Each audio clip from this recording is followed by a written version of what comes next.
Saya Ajis Tirsapalila dengan NIM 120320028 dari Program Studi Teknik Fisika. Perkenalkan, nama saya Adilia Nuraini, NIM 120430075, Prodi Teknik Biomedis. Perkenalkan, nama saya David Lingga dengan nomor induk mahasiswa 120430081 dari Prodi Teknik Biomedis. Perkenalkan, saya April Damayanti dengan NIM 120430062 dari Prodi Teknik Biomedis.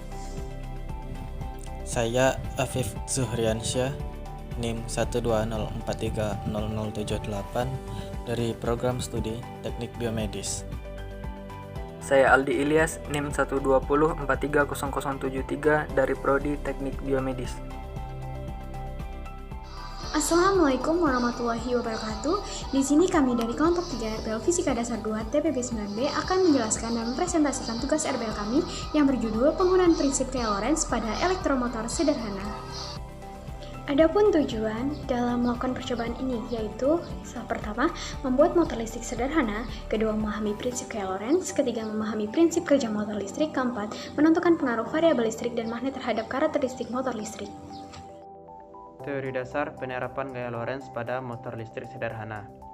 Gaya Lorentz adalah gaya magnet yang terjadi akibat adanya arus listrik mengalir pada suatu kawat yang ditempatkan di dalam magnet, dan kawat tersebut akan mendapatkan gaya dari magnet. Arus listrik dalam medan magnet akan memberikan gaya jika kawat yang membawa arus dibengkokkan menjadi sebuah lingkaran atau loop. Motor listrik adalah sebuah sistem yang bekerja dengan memanfaatkan energi listrik yang diubah menjadi energi mekanis atau gerakan, dipengaruhi oleh gaya elektromagnetik, sehingga motor dapat berputar selama arus listrik yang mengalir pada sistem motor listrik tercukupi dengan baik. Arus listrik yang mengalir pada kumparan mendapat gaya Lorentz yang menyebabkan dapat berputar pada suatu sumbu. Pada motor listrik sederhana terjadi induksi elektromagnetik yang menghasilkan GGL induksi dengan bersamaan GGL sama dengan NBA omega sin omega T. Besar gaya Lorentz yang terjadi pada motor listrik sederhana dapat dihitung dengan persamaan F sama dengan ILB sin theta. Gaya Lorentz membentuk kopel dengan momen putar. Kawat yang berputar membentuk loop menghasilkan nilai torsi dengan persamaan torsi sama dengan Fs sama dengan ILB sin theta. Untuk N lilitan momen kopel menjadi torsi sama dengan NILB sin theta atau torsi sama dengan NIBA sin theta, di mana omega sama dengan kecepatan sudut, N sama dengan banyak lilitan, F sama dengan gaya Lorentz, B sama dengan besar medan magnet, T sama dengan waktu, A sama dengan luas alas, I sama dengan kuat arus. Di sini saya akan menjelaskan proses pembuatan motor listrik sederhana dari kelompok kami. Alat yang digunakan yaitu 2 buah baterai 1,5 volt, magnet, dan kawat tembaga atau kawat email.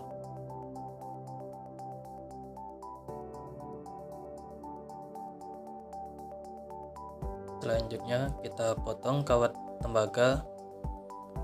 Kemudian kita membuat kumparan dengan cara melilitkan kawat pada baterai. Kita buat kumparan kawat sebanyak 2 buah. Untuk kumparan yang pertama 10 lilitan dan kumparan yang kedua 15 lilitan.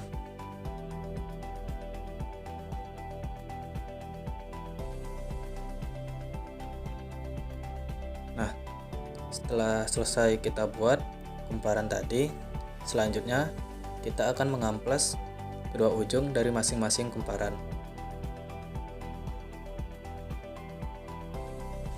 Selanjutnya kita potong 2 buah kawat dengan masing-masing panjang sekitar 23 cm.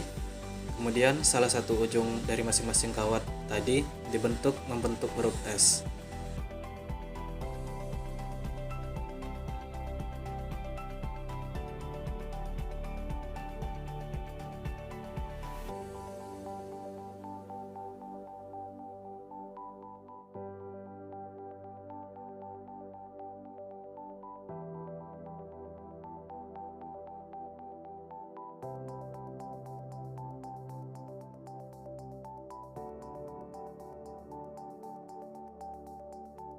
Langkah selanjutnya adalah kita membentuk rangkaian motor listriknya.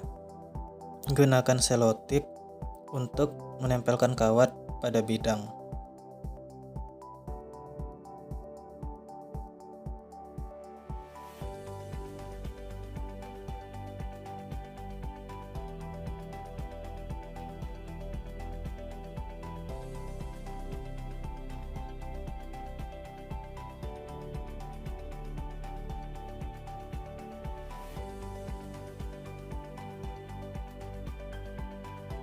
Setelah kawat tadi dirangkai, selanjutnya masukkan kumparan ke ujung kawat yang berbentuk S tadi.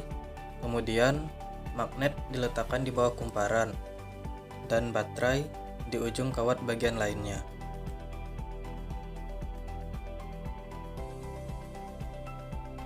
Inilah bentuk akhir dari motor listrik sederhana kami.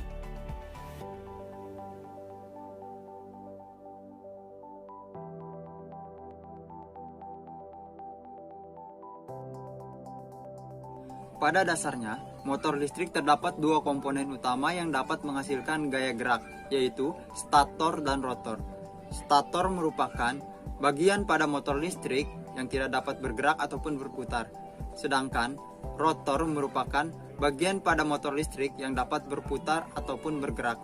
Nah, dalam percobaan kali ini yang berfungsi sebagai stator, yaitu magnet yang berada di bawah kumparan kawat tersebut. Dan yang berfungsi sebagai rotor adalah kumparan kawat tersebut. Untuk cara kerjanya, ketika arus listrik mengalir pada bagian rotor, maka akan timbul gaya Lorentz yang bekerja dengan arah gaya sesuai dengan kaidah tangan kanan. Kawat yang membawa arus listrik dibengkokkan membentuk sebuah loop ataupun lingkaran. Maka sisi dari kedua loop tersebut, yaitu pada sudut kanan medan magnet, akan terjadi gaya pada arah yang berlawanan. Pasangan gaya inilah yang menghasilkan tenaga putar untuk memutar kumparan.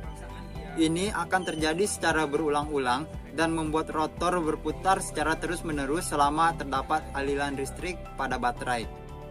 Pada penelitian ini, kami melakukan percobaan dengan beberapa variasi seperti variasi jumlah baterai yang disusun secara seri, variasi jumlah lilitan, variasi arah medan magnet, dan variasi jarak medan magnet. Di sini bisa kita lihat pada tabel variasi jumlah tegangan. Jika tegangan yang diberikan semakin besar, maka semakin cepat kumparan bergerak. Kemudian, pada tabel variasi jumlah lilitan bisa kita lihat di tabel, semakin banyak jumlah lilitan, maka gerakan kumparan akan semakin lambat. Berdasarkan analisis kami, hal ini disebabkan karena semakin banyak jumlah lilitan, maka akan menaikkan beban massa kumparan. Pada variasi arah medan magnet, berdasarkan analisis yang kami dapat, semakin kumparan dan magnet akan mendekati garis lurus, maka akan semakin cepat pergerakannya. Kemudian yang terakhir, pada variasi jarak magnet, menurut analisis kami, dapat disimpulkan bahwa semakin besar jarak antara magnet dan kumparan akan membuat pergerakan semakin lambat. Dari percobaan yang telah kami lakukan, dapat disimpulkan bahwa semakin besar tegangan, maka akan mempercepat putaran motor listrik, dan memperbanyak jumlah lilitan akan memperbesar torsi daya yang dihasilkan, tetapi mengurangi putaran motor listrik. Motor listrik sendiri memiliki kuat arus listrik, medan magnet, dan penghantar, sehingga akan terjadi gaya Lorentz yang akan menyebabkan timbulnya torsi. Kumparan berputar di atas baterai dan magnet menyebabkan kawat yang dialiri oleh arus listrik memiliki medan magnet, dan ketika kawat tembaga tersebut bergerak otomatis yang mendapatkan medan magnet di dalam kawat, kawat tersebut akan bergerak karena adanya tolakan yang terjadi akibat pertemuan kutub yang sama antar kawat dan magnet. Demikian presentasi dari kelompok kami. Jika ada salah kata, kami mohon maaf, dan kepada Tuhan kami mohon ampun. Saya akhiri, wassalamualaikum warahmatullahi wabarakatuh.